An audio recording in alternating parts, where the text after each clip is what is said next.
Aeromarket TV presenta Conversaciones de alto vuelo.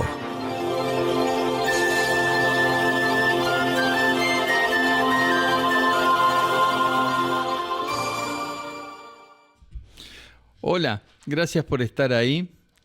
Hoy vamos a tener una conversación más distendida sobre uno de los lugares donde transcurrió gran parte de la aviación argentina hasta no hace tanto tiempo, que es Don Torcuato. Vamos a ir desmenuzando algunas cosas, algunas anécdotas. Antes una pequeña editorial sobre el sistema aeronáutico. Un sistema aeronáutico argentino que se ha desarrollado a través de varios años y que dio como resultado lo que tenemos hoy. Con sus más, con sus menos. No cabe duda, o no caben dudas, de que el sistema necesita cambiarse, mejorarse. Se ha mejorado en algunas cosas, en otras no. Pero en las transformaciones que se necesitan hacer en el país, en todo el país y en todos los órdenes que se están haciendo en el país, las modificaciones, los cambios. Ayer hubo una importante media sanción, un proyecto de ley en diputados, realmente muy interesante. Se han derogado un montón de leyes que viejas que no tenían razón de ser. Inclusive un diputado dijo que habían venido no para hacer muchas leyes, sino para derogar muchas leyes, ¿no? Y me pareció una atinada frase. Pero cuando me enfoco en la aviación, no me pasa a mí, lo he comentado con algunos muy conocedores, yo lo llamo aeronautas, que es un término un poco viejo y denota mi edad. No hay a veces un deseo real de cambiar el sistema del mismo sistema. No sé si me explico. Es decir, a veces decimos, la ANAC no hace esto o aquello, o por qué pasa esto. Y del otro lado de la ANAC están quienes son los usuarios del sistema aeronáutico, quienes trabajan, quienes vuelan, los pilotos, los técnicos, los dueños de aeronaves, los dueños de talleres. Y a veces se percibe que en realidad no hay una real voluntad de cambiar porque estamos como acomodados en un sistema raro que no nos ha permitido progresar mucho y tenemos miedo a cualquier cambio.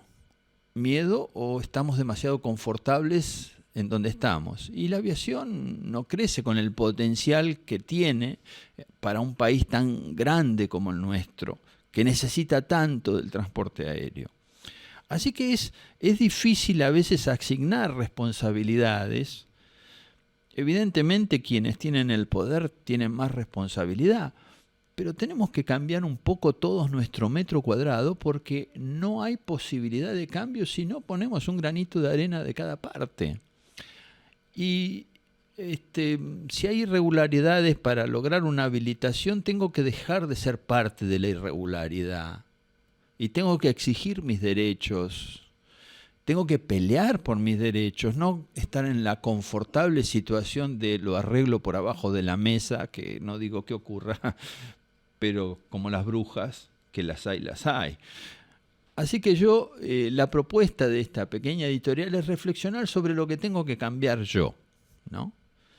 Apreciar los cambios que se proponen. Por lo pronto el presidente, yo creo que tiene voluntad de cambio, más allá de algunas cuestiones que a todos nos molestan, pero creo que tiene voluntad de cambio y tenemos todos que poner un poquito de voluntad de cambio, de mejorar las cosas. Vamos a Estados Unidos y nos encantan las cosas que pasan en Estados Unidos, o vamos a Alemania.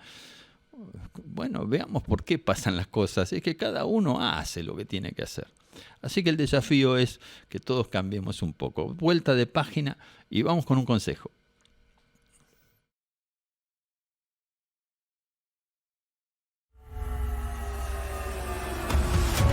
Ahora cualquiera puede aterrizar un Cirrus con solo pulsar un botón.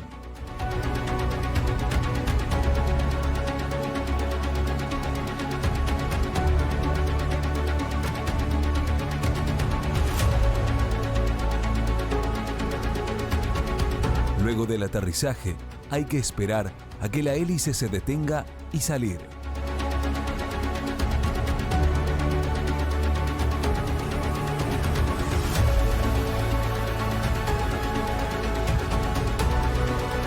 En un Cirrus, la seguridad siempre está al alcance de la mano.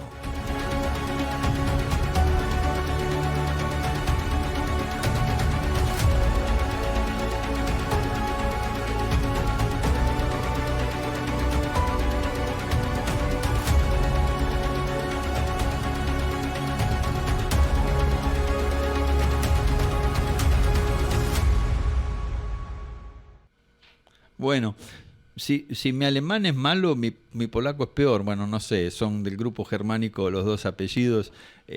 Tenemos de nuevo el placer de estar con Günther Bien, muy bien. Schuster y Raúl Lifchitz. Así es. Bueno, la pegué. Bien, son dos apellidos que han transcurrido gran parte de su vida, en el caso de Schuster, profesional aeronáutica, y en el caso del ingeniero, su pasión deportiva y hobby, que fue la aviación, en Don Torcuato. Uh-huh. Hace un tiempo, hace unos años, 2 por lo menos, empecé a charlar con Annie Laplace, que se nos fue hace unas semanas, unos meses, poco, sí. hace muy poco.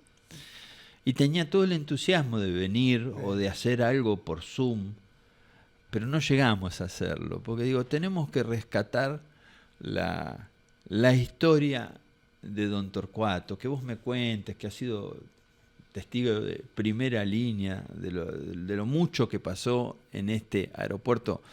Se utiliza muy frecuentemente la palabra emblemático para señalar algo realmente importante.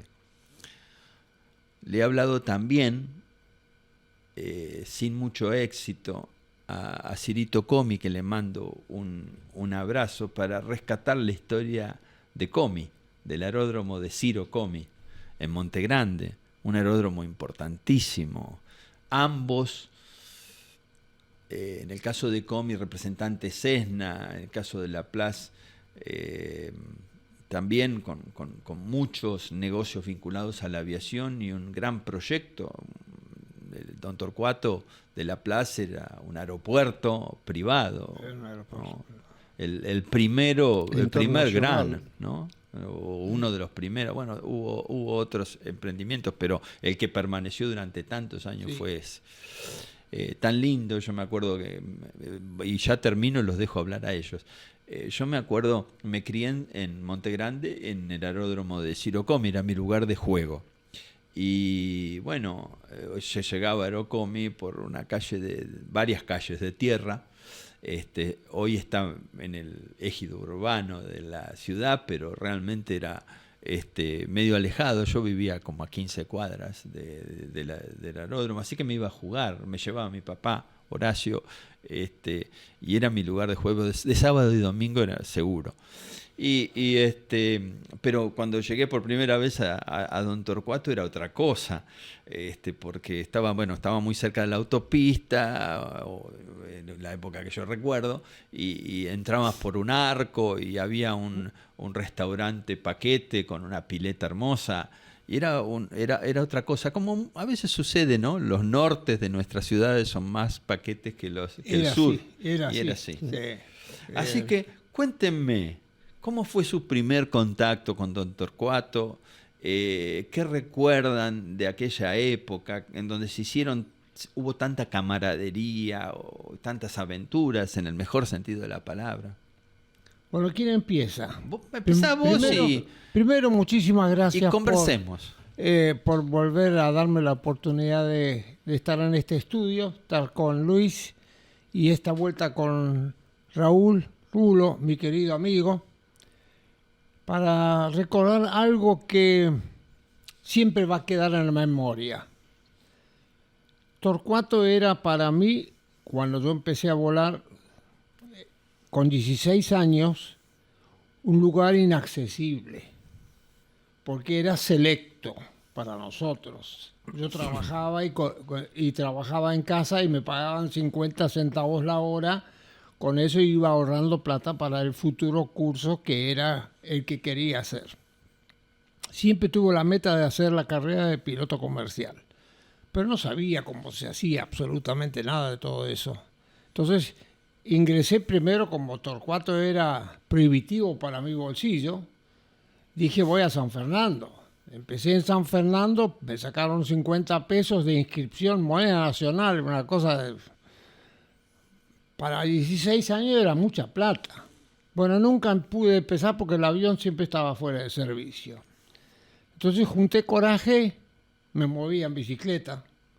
Junté coraje y me fui por la ruta de 202, todo de tierra, hasta visitar a Torcuato y ver qué se podía hacer. Y entré a una escuela que había enseguida ahí a la entrada, que era de Thierry. Thierry era un señor vendedor de aviones y un maestro para las actividades aeronáuticas. Un empresario. Un empresario, un dueño de escuela, en realidad. No sé si empresario, pero era hábil para hacer los negocios. Se daba mucho eso de que quien vendía avión también Así era. hiciera piloto. Así era. Entonces ellos venían todos de la zona de Rafaela, son todos origen italianos o suizos, etcétera, que eran, y traía a sus instructores de ahí, de esa zona. Entonces pregunté si podía inscribirme, etcétera, cómo se empezaba. Bueno, primero el permiso del padre porque era menor de edad. Primera lucha, conseguir el permiso del padre. Eso lo conseguí. Luego, hacer la revisación médica. También lo conseguí. Eso fuera Aguilar todavía, que seguramente, Luis, vos te acordás que de Aguilar o ya iba directamente al INMAE. Eso no me acuerdo de ti, pero... Yo iba a INMAE. INMAE, no, yo era de la época... Roldán. ¿Eh? A la calle Roldán, ¿no? Sí, Belisario sí, Roldán. sí, no, yo iba enfrente del Aguilar, velódromo, sí, ¿cómo se ese dice? Sí. Ese está actual. Bueno, entonces empecé ahí a inscribirme y empecé el curso. Y rápido, porque yo quería, estaba haciendo el secundario, terminándolo, cuarto año, quinto, y ya era piloto. Ya me recibí y rendí con Ahora, un... ¿cómo fue ese ingreso ahí en San Fernando? ¿Qué es lo que te encontraste? No San Fernando, perdón, en Don Torcuato. En Torcuato. Bueno, la cuestión era, bueno, vamos a dar una vuelta. Esa fue la primera intención de volar. A ver cómo te sentís. Bueno, me tocó un instructor que no me voy a ver nunca, el nombre, el Gidinelli. Y subite, pibe. Bueno, yo me subí atrás, J3. Eran todos aviones recién ingresados al país. Acabo de leer la historia de cómo entraron los J3 a través de Ronchetti y también a través de Buenos Aires. Yo eso no lo sabía. Recién ahora, con la última publicación de Lima Victor, ahí está muy clarito cómo entraron. Ronchetti y Racetti. ¿Cómo? Ronchetti y Racetti fueron Ronchetti y Racetti. No, pero esto era... Solo Ronchetti. Claro. Eran varias sociedades, empezaron a cambiar nombres, etcétera. Pero la cuestión que se armaron en lo de Comi. Algunos J3. Eso yo no lo sabía. Eso está bien claro en la última revista. Vale la pena leer Lima Victor también. Sí. Recién tuvimos una grabación sobre historia aeronáutica que va a salir próximamente. Es muy bueno. Así que bueno, es muy bueno sí. Porque hay mucha gente que ni conoce. Imagínense, hoy sacan los equipos radioeléctricos y los sistemas de navegación GPS y yo estoy perdido, pues sigo con la carta. Porque me encanta eso. Además me encanta volar bajo. Bueno. Bajo lo que le decimos 600 metros, una cosa así. Ni hablar de la fumigación, que ya sabes mi historia, ¿no? Sí. ¿Y en el J3 te subiste? En el J3, bueno, lo primero que cuando me largaron solo, ponerle que eran a las 12, 15 horas, yo no me acuerdo muy bien cuánto fue, una sensación de libertad que no podía creer. Digo, estoy solo acá arriba, ¿no? Girinelli me largó solo. También me acuerdo de las matrículas, traje el libro de vuelo ahí que pesa alrededor de 2,5 kilos. Lo traje como historia. Y después me tocó rendir. estaba listo para rendir el examen. ¿Y quién me toma el examen? Marcelino Vizcarré. Marcelino Vizcarré fue el primer aeroaplicador en la Argentina. Junto con el profesor Geroc, que fue nuestro profesor en motores en la comercial. Hay muchos colegas que me deben estar escuchando ahora y seguramente se les mueve el bobo como a mí, ¿no? Ellos hicieron un equipo de espolvoreo, así que eso fue en la década del 20. Y Marcelino Vizcarré me toma examen el día del cumpleaños de él. Así que son cosas que quedan para toda la vida. Torcuato, por supuesto, no era asfalto. Yo usaba la pista 09, la que pasaba arriba del Rancho Dot. ¿Dijiste el año? Dije el año 1957 me recibí. En abril del 57. Empecé a volar en el 56. Sigo actualmente. ¿Y cuál fue tu vigente. impresión de Don Torcuato como No, era la gente? Era lindísimo. Recién se empezaban a construir los hangares, los peines, que ahora le decimos. Había dos líneas. Origen. Sí. El que más sabía de esto era el papá de Julio Plus, Julio Viejo. Don Julio. Que él tendió la primera línea de teléfono directamente desde San Fernando. Muy querido. Muy querido. Muy querido. Gran persona. Así como que Julito también. Sí. Pero el padre tenía la historia completa. Bueno, ahí empecé a volar, empezamos a regar la pista que se iba a asfaltar, se hablaba de la 3416. De vez en cuando yo me subía al regador, también ayudaba para eso. E iba desde Villa Ballester a Don Torcuato en bicicleta. Volaba media hora, me gastaba la plata que había ahorrado y para juntar. Ya piloto. ¿Vos cuántos años tenías ahí? ¿Ahora? No, ahí. Ahí tenía 17. 17. 17, no, la de ahora no lo digo, no vale la pena. Bueno, no importa, está fenómeno. Gracias. Está fenómeno. Gracias. Si a mí me dicen que la cosa es así, firmo. Sí. Ya. Bueno, ahora llegó a sumar las horas, porque yo ya sabía la carrera que quería hacer, estaba definido. ¿Y cómo junto 200 horas de vuelo? Había terminado esto, estaba por terminar quinto año y le digo a mi padre, la única manera que yo puedo seguir volando y juntar horas, y era en Don Torcuato, porque yo no tenía ningún contacto para ir a volar con alguien y anotar horas. Me embarqué en una línea alemana de navegación, la que todavía anda, y en 9 meses junté la plata para hacer las 200 horas y entrar al año siguiente, esto fue en el 58, desembarqué en el 58 y en el 59 tengo la suerte de ingresar a la ENAC, Escuela Nacional de Aviación. Concentrémonos por un momento en Don Torcuato, Sí. en el ambiente de Don Torcuato. Bueno, ahí está. Entonces, cuando uno llegaba y se pedía el turno en la escuela de Thierry, estaba la mujer, la que atendía a la secretaria, y tenía los hijos chiquitos.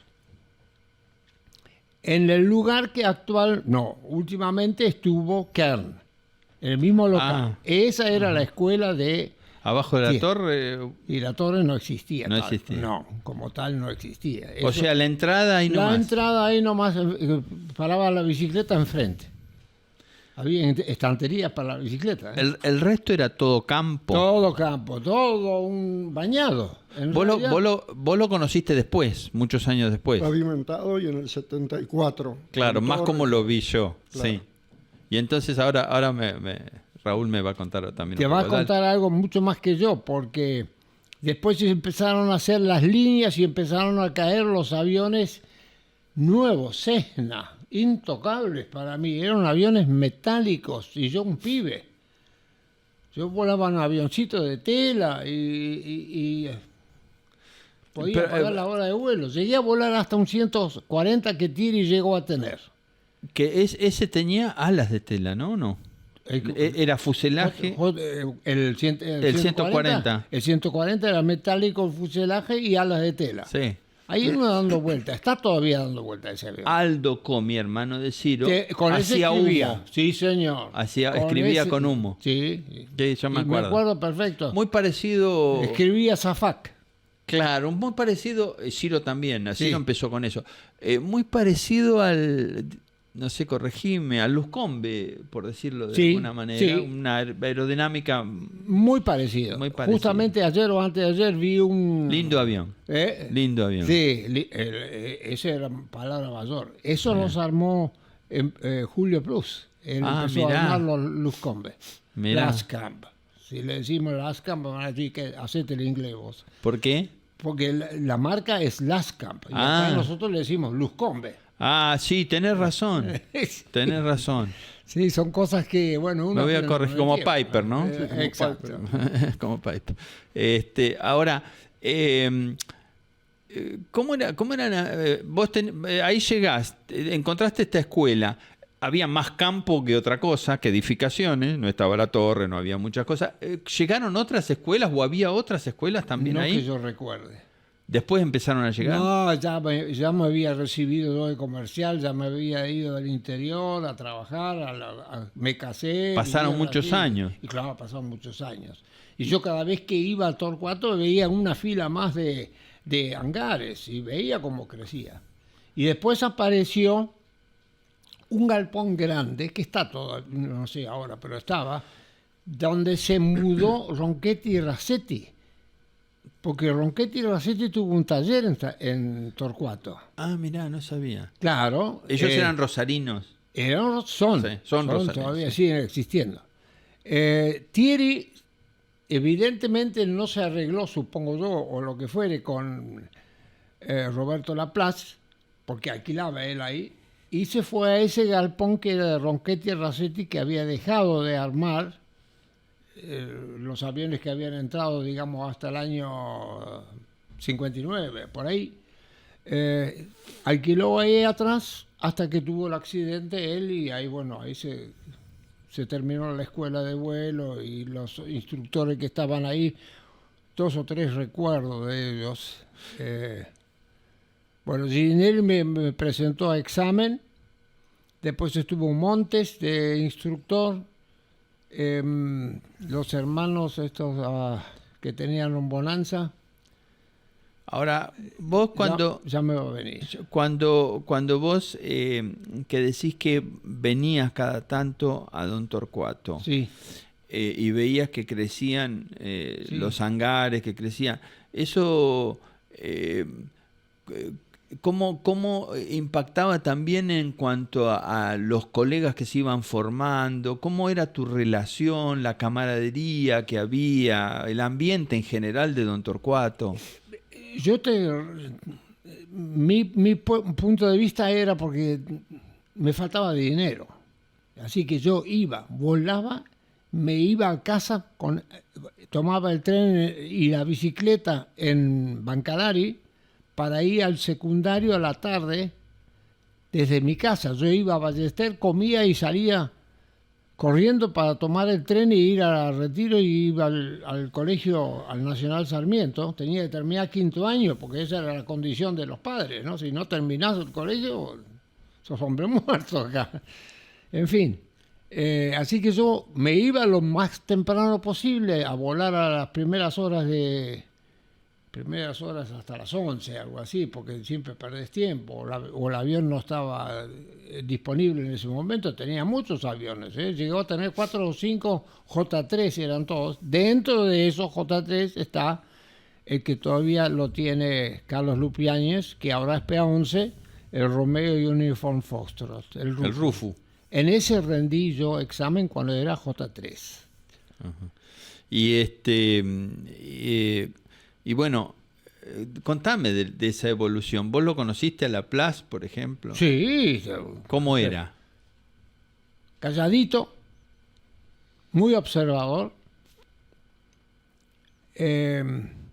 Yo más que nada miraba a las hijas, porque eran de mi misma edad. Y cuando nosotros pasábamos arriba del Rancho Dot, que estaba la pileta, ellas estaban ahí y nosotros aterrizábamos en la pista 09.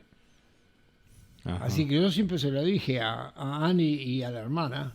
La menor nunca tuve mucho conocimiento con ella porque apareció mucho más tarde. Yo ya me había ido Torcuato al interior. Yani era muy extrovertida, muy amigable. Bueno, no lo puedo decir porque yo miraba nada más. Claro, En claro. realidad, Pero después sí, yo al conocerla, sí, claro. una Siempre... vez grandes, en todos los almuerzos, cuando ella venía, muy amigos, ¿no? Sí, Por supuesto. muy emprendedora inclusive. Sí. Ella tuvo la suerte que estuvo bien hasta el último momento. Sí. No Sí. como la hermana pobre que necesita... Sí, está mal, ¿no? y cuando Después- estábamos hablando de Roberto. Roberto, vos veías que tenía un empuje empresario evidente, ¿no? Evidentemente, pero era para mí una persona inalcanzable, ¿no? Él se relacionaba con la gente que estacionaba aviones ahí, que lo menos que tenían eran un 82. Y ir a ver un 82 de adentro, yo tengo una fotografía por ahí del año 60, me parecía imposible que se mejoraran los aviones. Claro. Era así, la aviación se había estancado hasta el año 80, yo diría que todo seguía igual, hasta que después la tecnología desarrolló y veo que hoy esto sigue progresando y no sabemos dónde termina, ¿no? Vos, digamos, hiciste tu propia vida empresaria en la aviación. Así fue. Tuviste una iniciativa también desde el primer momento, ya lo contaste en el otro programa, que los invitamos acá a los amigos que lo vean porque lo buscan ahí en nuestro canal de YouTube de Aeromarket y vale la pena porque la vida de Schuster es de mucho esfuerzo y de mucho éxito también, ¿no? Adiós, gracias. Adiós, Sí, gracias. eso se Pero- lo debo a mi familia. Sí, yo sé. Mi y bueno, mujer fue siempre mi mano derecha y sigue siendo las dos. Bueno, Ay, bueno, sí. así que vean ese programa. Ahora, ¿cómo fueron incorporándose o haciéndose empresas en Don Torcuato? ¿Te acordás? No. ¿Por qué?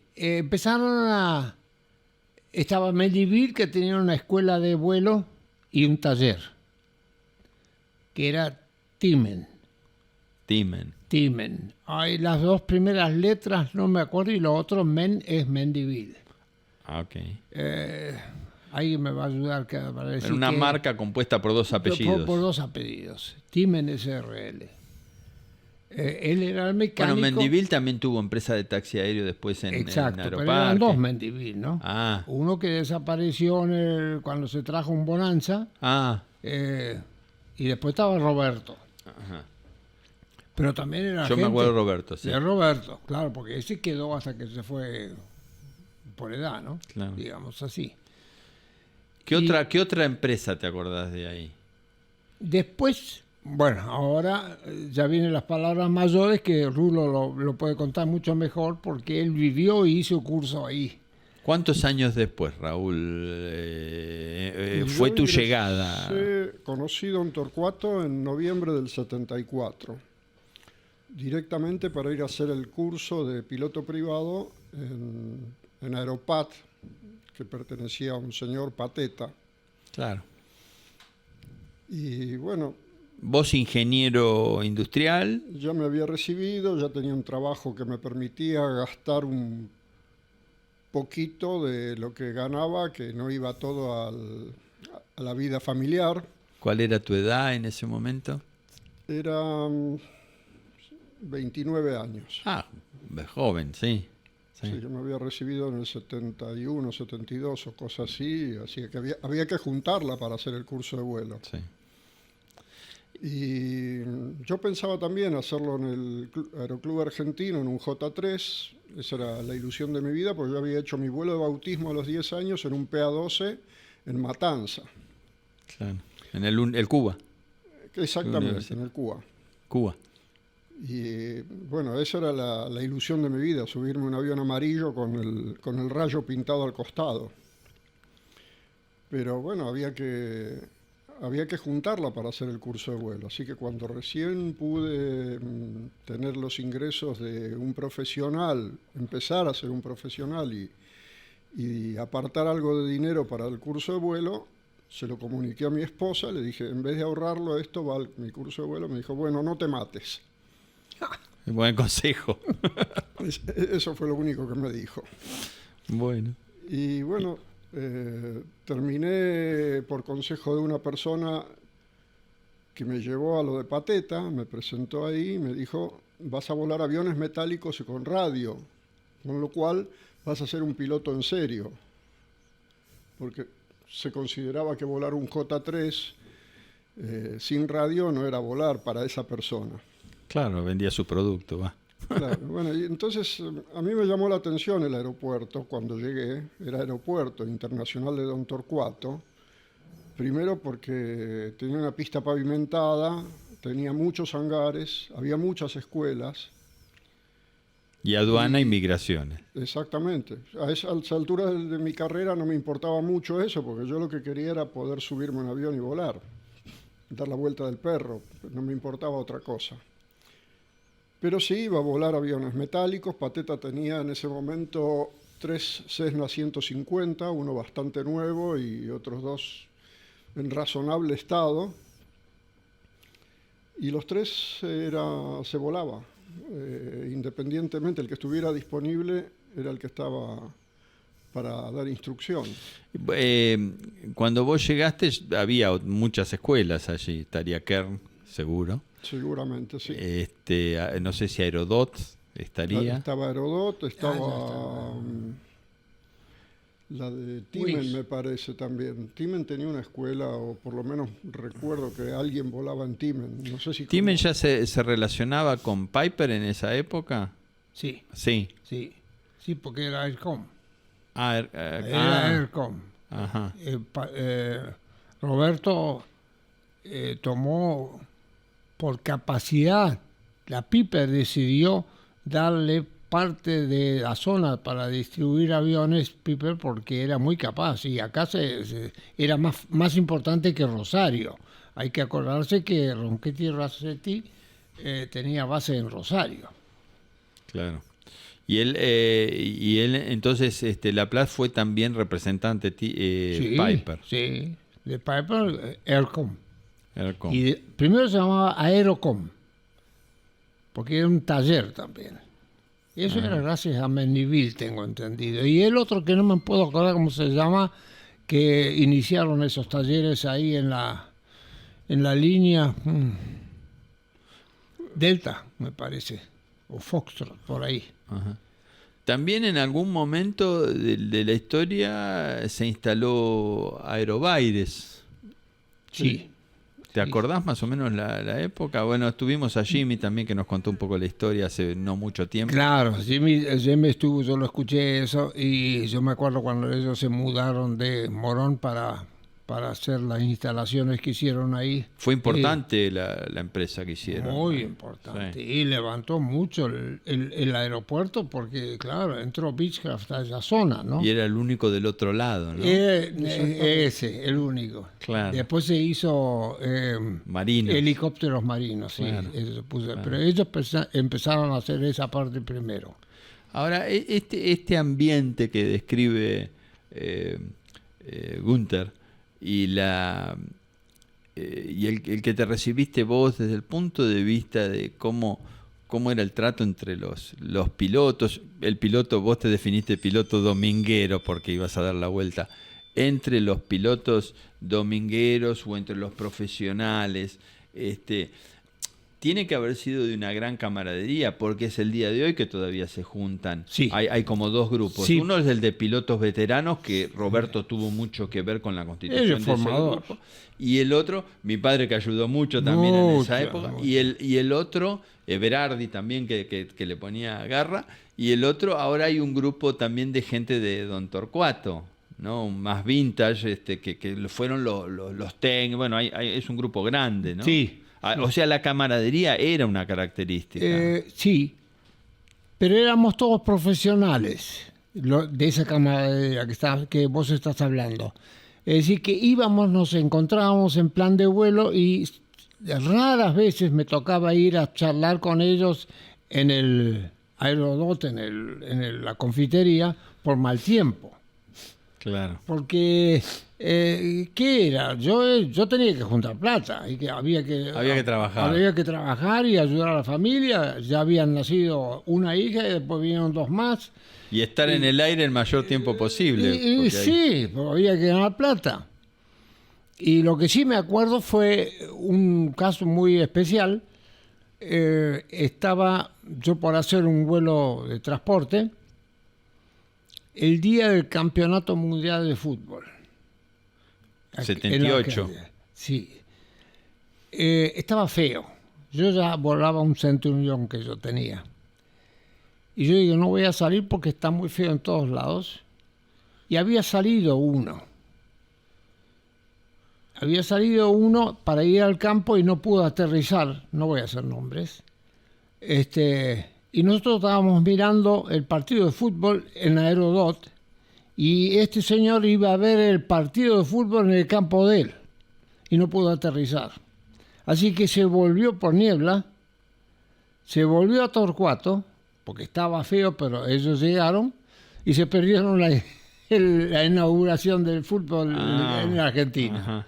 De eso me acuerdo muy bien. ¿Te acordás bien de esa anécdota? Esa anécdota, sí. Bueno, vamos a hacer una cosa. Vamos a ir a unos consejos publicitarios de quienes nos acompañan en esto que es Conversaciones de Alto Vuelo. Gracias, Luciana, si nos llevas a las publicidades.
Bueno, estamos de vuelta.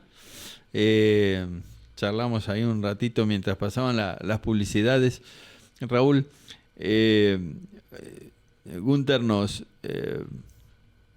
ilustra un poco de lo que fue la vida profesional. Pero un magnetismo especial que tenía don Torcuato era para atraer a aquellos los que les gustaba la aviación, querían comprar eventualmente un avión o que se iban entusiasmando, iban entrando en este mundo, que tal vez haya sido tu caso. Y ese era otra esfera, era otra relación, porque es el don Torcuato del placer, del hobby. ¿Cómo lo describirías ese proceso de tantos años, ¿no? Del 74 hasta su cierre has estado vinculado seguramente. Sí, hasta que nos echaron. Pero diría que ese nivel de usuarios era muy heterogéneo. No era gente que volaba solo por placer, algunos hacían carrera. Yo conocí mucha gente que era profesional en el sentido también desde fumigadores hasta pilotos corporativos que se hicieron o se fueron haciendo a partir de las escuelas de don Torcuato.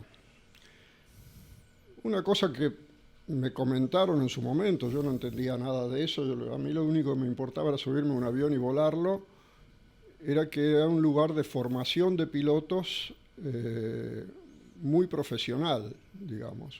No era solamente para recibirse privado y dar la vuelta del fin de semana.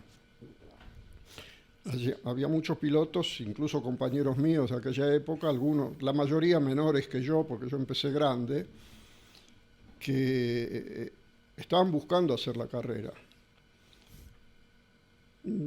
digamos, como yo era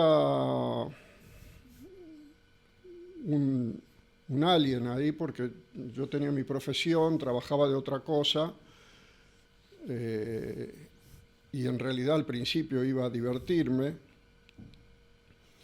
Digamos, mi relación con los compañeros de curso y demás era muy fluida, y todo ese otro lote de personas que estaban involucradas en la gestión del aeropuerto y en las grandes cosas del aeropuerto, los talleres, las empresas y demás, para mí era una élite de la aeronáutica que iba a ser en toda mi vida inalcanzable. La gente que se reunía en Rancho Dot para los almuerzos de los fines de semana, yo pasaba por la mesa de al lado y era como que me escondía porque eran todos próceres. Pero bueno, así empezó mi carrera ahí. Me recibí en diciembre del 75, 3 días antes de que naciera mi primera hija, con mi mujer embarazada esperándome que rindiera el examen. Y ahí empezó, digamos, mi situación de decir, bueno, ahora ya puedo volar, ¿qué hago?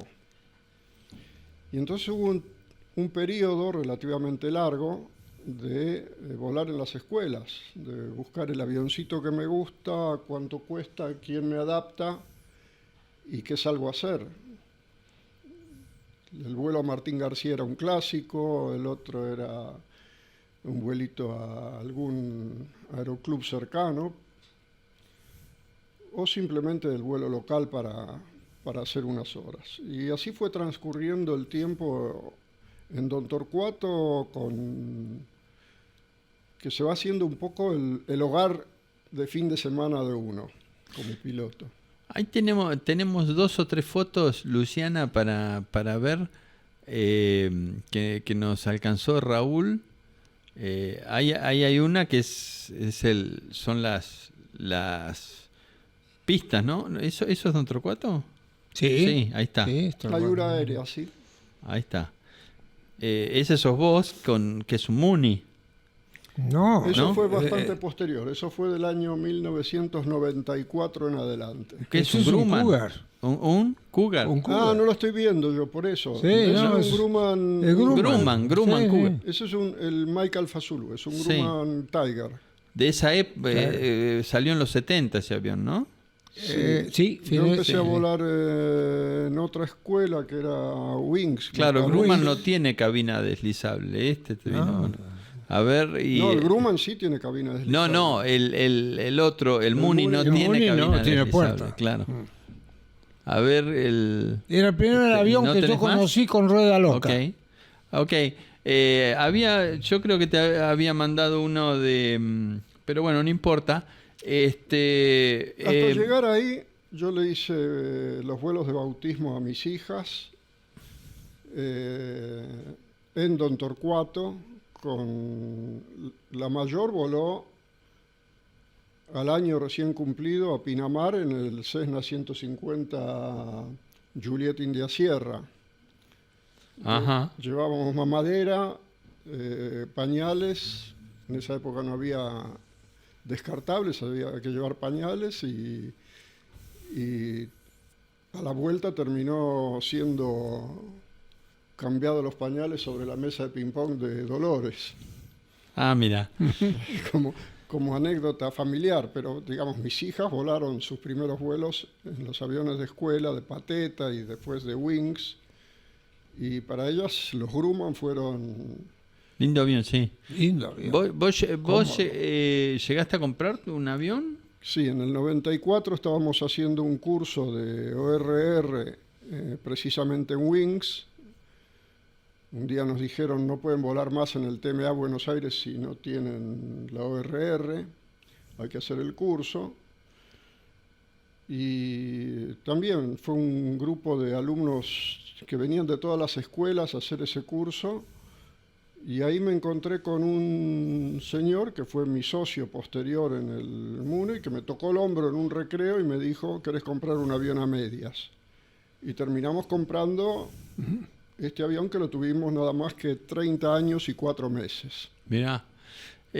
Muchos hicieron ese camino de despuntar el buen vicio de volar y después tener su propio avión. De hecho, se ganaban cantidades de aviones de propietarios. Algunos lo usaban porque eran estancieros o gente del sector agropecuario, pero era una herramienta de trabajo, una herramienta de placer también. Y bueno, ¿cómo viste el crecimiento? Porque a partir del 76 y en adelante empezó a crecer de nuevo el parque aeronáutico argentino. Bueno, ¿Cómo lo precisamente en el 77, Pateta se hizo distribuidor de Mooney y trajo un demostrador que todavía está volando y lo puso en su plataforma. Y yo volaba los Cessna 150 de la escuela a los fines de semana. Cuando vi el Mooney ese parado ahí, me di una vuelta alrededor y dije, esto es un misil, yo en mi vida voy a poder volar esto. Qué lindo avión, sí. Porque era hermoso el avión, recién ¿Compraste traído. uno nuevo? No. Lo pusimos a nuevo, pero cuando lo compramos ya tenía sus años y su campaña. ¿Y siempre el uso fue un uso deportivo o sí, placer? Obviamente que con el tiempo, tanto mi socio como yo hicimos algunos vuelos por trabajo al interior y demás. Pero fundamentalmente era un avión para viajar, pero por motivos de placer. ¿Cómo vivieron la etapa final de Don Torcuato? Porque un día se cerró, digamos, ¿no? Lamentablemente. Yo puedo contarte el último despegue internacional lo hice yo. Yo ya tenía el Baron. Fue un 31 de diciembre. ¿De qué año, te acuerdas? 2006, Bueno, fue un último día de un año. El último día del 2006. año. Y a la vuelta ya 2006. y a la vuelta ya tuve que aterrizar en San Fernando. Yo nunca creí que San Fernando iba a ser lo que después se hizo cuando se empezó a proyectar la pista, que hubo que levantarla 3 o 4 metros, porque eso era un bajo total. Claro. Y yo veía las obras que estaban haciendo y pensé, digo, esto no es para nosotros. Y sin embargo, logramos, evidentemente se progresa, eso está clarísimo, ¿no? Vamos despacio, vamos rápido, pero algo se hizo en la aviación y yo sigo teniendo fe, porque es mi pasión. No, hay que tener fe. Hay que tener. Que no tiene sentido vivir sin. Y volviendo a lo de San Fernando, perdón, Torcuato, el último despegue fue con mi familia, nos fuimos a Punta del Este, el internacional, por eso digo, el último despegue internacional fue el nuestro, con el Baron que nosotros teníamos para transporte. Y dije, qué tristeza, porque tenía hangar propio, alquilado por supuesto, rentado hace mucho tiempo. Había visto crecer Torcuato desde la nada, desde 3 filas de peines que había, hasta cuando se empezó Lito Uriarte con la obra de la Macarena y todo eso, que ellos compraron Timen en realidad después. Claro. Timen, la sociedad. Fue Timen, Chincul, todo lo que vino, Macarena. Bueno, eso es aparte, pero lo que estaba constituido en Torcuato era Timen. Sí. Y ellos ocuparon un terreno ahí que lo empezaron a llenar con camiones de tierra. Y digo, no puede ser que se pueda llenar un terreno como ese que era tan bajo. Hasta que después apareció la YPF al fondo del todo, ya había crecido. Y ya la pista 09 no existía más, hacía años, ¿no? Por eso la fotografía que mostró... Mostrame la última. Está muy linda esa foto del aeroplano. Ahí está. Ahí está la torre de Don Torcuato que se construyó en la década yo creo que en la década, fin del 60. Y por ahí abajo estaba la escuela de... Ahí está, donde está el auto. El cartel. ¿Dónde está el auto? Ahí Sí. estaba la entrada Kern. de Thierry. Claro, El Lethierry. Kern Después, es posterior. En esa época era Kern. Eso sí, esos Kern. En esa época Kern, yo terminé rindiendo ahí el examen para piloto privado. ¿Ha visto? Y ¿tenemos alguna más? No tenemos más. Bueno, esa es muy emblemática. Tenemos que ir cerrando. Yo recuerdo que Ani me dijo una vez, dice mi papá, cuando estaban por cerrar, yo te diría, tal vez se hablaba de cerrar, se pasaba un año y le digo, ¿por qué ustedes no hacen una emisión de acciones para ver si rescatan? Porque dice, no, pues mi padre me dijo que cuando esto no fuera negocio tenía que seguir su curso el predio, tenía que destinarse a otra cosa. Dice, pero por ahí si usted hace una emisión, capitalizan, mejoran la pista, la extienden, hasta se puede poner radioayuda y rescatar esto, porque en los países capitalistas se hacen esas cosas, digamos, se empieza a buscar inversores, ¿no? Y me dice, no, ya está decidido. Pero fue una pena porque ahí pasaron tantas cosas y era tan útil el aeródromo. Pero bueno, un día, como pasan en la vida, un día las cosas terminan y empiezan nuevas, como fue San Fernando. ¿Vos seguiste volando? Sí, por supuesto, hasta hoy. Hasta pero hoy. De todas maneras, volviendo al tema del cierre, nosotros habíamos tenido el Mooney estacionado en el hangar Delta 10 de Don Torcuato, que era un hangar T en uno de los primeros peines, y nada, fue muy traumático eso, muy traumático. Todos los que estábamos hangarando en Don Torcuato nos perdíamos un aeropuerto que era de primera clase, con todos los servicios, con pista pavimentada. No en cualquier lado teníamos hangares propios, ¿no? ¿Hoy dónde volás? En General Rodríguez. General Rodríguez. Muchos han ido para ese lado. Bueno, muchas gracias por venir. El tiempo se pasa volando, Claro. más cuando se habla de aviación.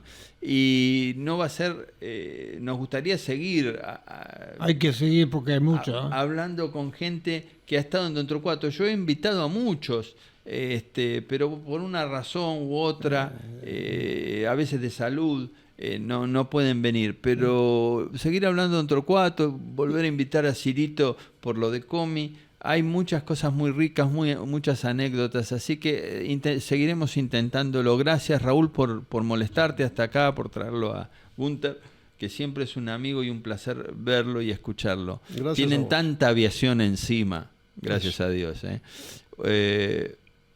Nos vemos en la próxima. Sí.